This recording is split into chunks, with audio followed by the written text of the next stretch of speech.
Solve the following equations. Express the solution as an exact value in the form log m over log n and to 2 decimal places.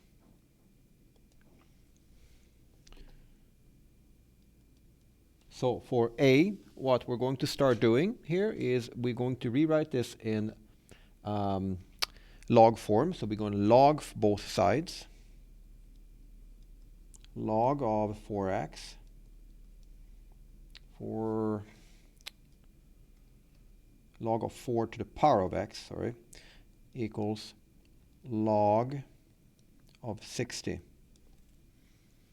We can use the log power law here, and that will allow us to move the exponent in front of the log. So it's going to become x times log of 4 equals log of 60. We divide both sides by log 4 to isolate x, and we get log 60 over log 4, which is in the form we're asked to provide it in. If we run this through our calculator and we round our answer to 2 decimal places, we're going to get 2.95.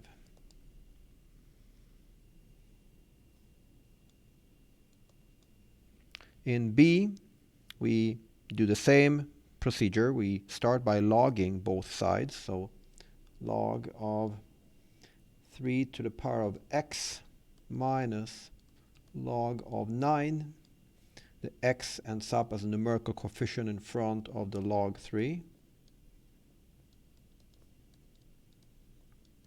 Divide both sides by log 3.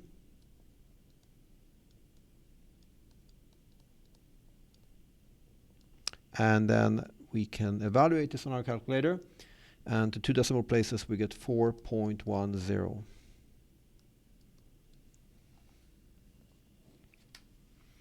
In C, we're going to start by first subtracting the 3 on the left-hand side so that we're left with a power on the left-hand side. So if we subtract 3 from both sides, we're going to get 7 to the power of x plus 2 on the left-hand side.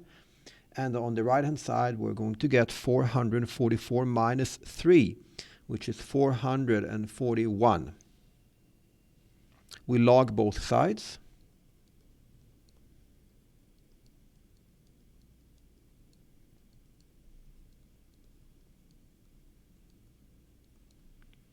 And then we apply the power law, so the exponent x plus 2 ends up in front of the log 7 in brackets.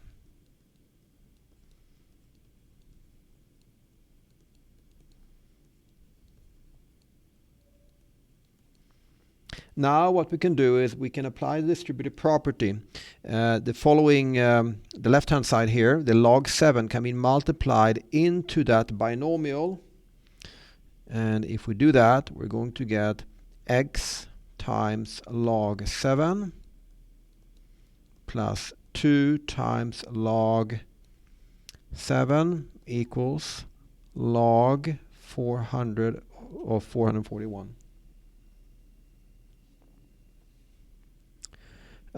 We can now apply the power law in reverse. So this coefficient 2 can be put as an exponent to the 7.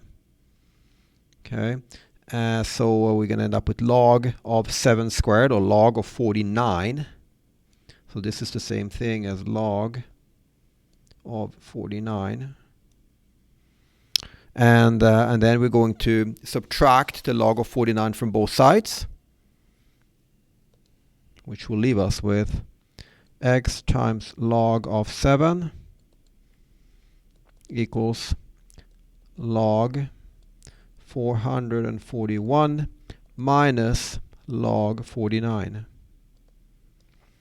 Now, when we're subtracting logs like this, we can use the quotient law, which means that we can rewrite the following subtraction as a quotient, where the two arguments, 441 and 49, become the numerator and denominator in the new argument to the log. So we're going to get x times log 7 on the left-hand side. And on the right-hand side, applying the quotient law, we're going to get log of 441 divided by 49. Now, 441 divided by 49 is 9. So that means we're going to get x times log 7 equals log 9. And then finally, we just have to divide both sides by log 7, which will give us x equals to log 9 over log 7. If we evaluate this on the calculator to 2 decimals, we're going to get 1.13.